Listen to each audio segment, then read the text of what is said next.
ओम नमः शिवाय। हर हर महादेव।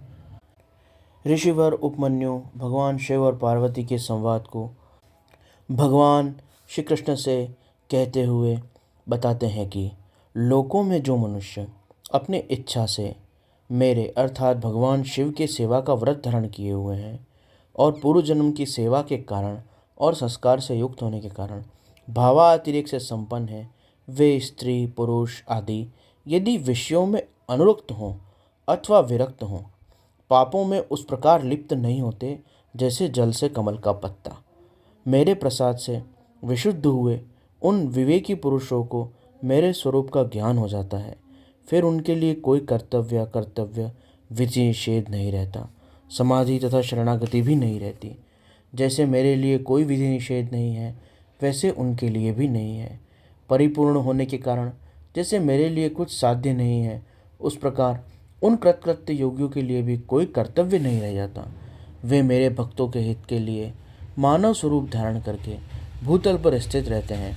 उन्हें रुद्रलोक से परिभ्रष्ट रुद्र ही समझना चाहिए। जिस प्रकार मेरी आज्ञा देवताओं को प्रवृत्त करने वाली है, उस प्रकार शिव योगियों की आज्ञा मनुष्य को कर्तव्य में लगाने वाली है। वो शिव योगी मेरी आज्ञा के आधार हैं। उनमें अतिशय सद्भाव भी है, इसलिए उनका दर्शन करने मात्र से पाप का नाश हो जाता है। प्रशस्त फल की प्राप्ति को सूचित करने वाले विश्वास की भी वृद्धि होती है। जिन पुरुषों का मुझ में अनुराग है, उन्हें उन बातों का भी ज्ञान हो जाता है जो पहले कभी उनके देखने सुनने या अनुभव में नहीं आई होती हैं। उन भक्तों में अकस्मात कंपन, स्वेद, अश्रुपात, कंठ में स्वर विकार तथा आनंद आदि भावों का बार बार उदय होने लगता है। ये सब लक्षण कभी उनमें एक एक करके प्रकट होते हैं, कभी अलग अलग और कभी एक साथ संपूर्ण भावों का उदय होता है। कभी न विलग होने वाले इन मंद मध्यम उत्तम भावों द्वारा उन सत्पुरुषों की पहचान करनी चाहिए। जिस प्रकार जब लोहा आग में तप के लाल हो जाता है, तब वो केवल लोहा नहीं रहता, उसी तरह जो मेरी सन्निधि प्राप्त कर लेता है, जो मुझ में एकाग्र हो जाता है, वह मनुष्य साधारण मनुष्य नहीं रह जाता, वह मेरा स्वरूप हो जाता है। हाथ पैर आदि के द्वारा साधन से मानव शरीर धारण करने पर भी वह वास्तव में शिव ही है, रुद्र ही है। उसे साधारण मनुष्य समझकर उसकी अवहेलना न की जाए। जो मूढ़ व्यक्ति उस मानव के प्रति अवहेलना करते हैं, वे अपनी आयु लक्ष्मी कुल शील को त्याग के नरक में गिरते हैं। बहुत कहने से क्या लाभ। जिस किसी भी उपाय से मुझ में चित्त लगाना कल्याण की प्राप्ति का एकमात्र साधन है। ऋषि उपमन्यु भगवान श्री कृष्ण से कहते हैं, इस प्रकार श्री कंठनाथ भगवान शिव ने तीनों लोगों के हित से यह ज्ञान के सारभूत अर्थ का संग्रह प्रकट किया। यह संपूर्ण वेद शास्त्र इतिहास पुराण और विद्याएं भगवान शिव के इसी ज्ञान का संग्रह और व्याख्याएं हैं।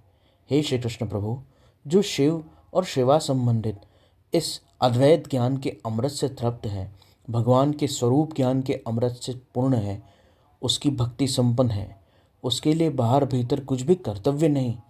इसलिए क्रमशः बाह्य अभ्यंतर कर्म को त्याग कर ज्ञान से ज्ञेय का साक्षात्कार करके उस साधनभूत ज्ञान को भी त्याग दे और केवल अपने भगवत स्वरूप में स्थित हो रहे।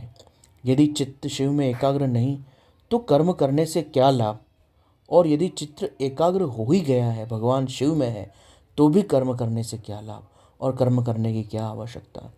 अतः बाहर और भीतर से कर्म का त्याग कर दे या ना भी करे, जो भी करे जिस उपाय से हो, भगवान शिव में संपूर्ण समाधि और सर्वत्र भगवान दर्शन का अभ्यास पूर्ण कर ले, सिद्ध कर ले।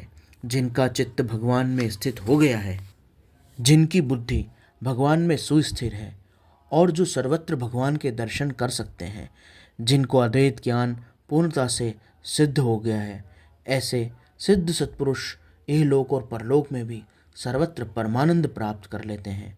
जिन्हें भगवान शिव का चारों ओर दर्शन होता है, जो इस जगत की नश्वरता कपट और चालाकी और दुष्ट बुद्धि से परिचित हैं, जिनमें यथा योग्य व्यवहार पूर्वक और सांगोपांग योग ध्यान जब भक्ति पूर्वक भगवत तत्व में स्थिति प्राप्त कर ली है, वह सर्वत्र परमानंद ही प्राप्त करते हैं।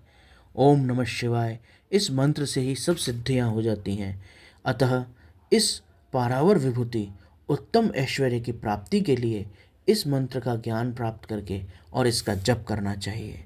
इसमें स्थिति करनी चाहिए, इसी में समाधि करनी चाहिए। सारा जगत शिव स्वरूप देखते हुए त्यागपूर्वक, विरक्तपूर्वक और केवल उपयोग मात्र के लिए व्यवहार निभाकर भगवत तत्व में स्थिति कर लेनी चाहिए। ओम नमः शिवाय।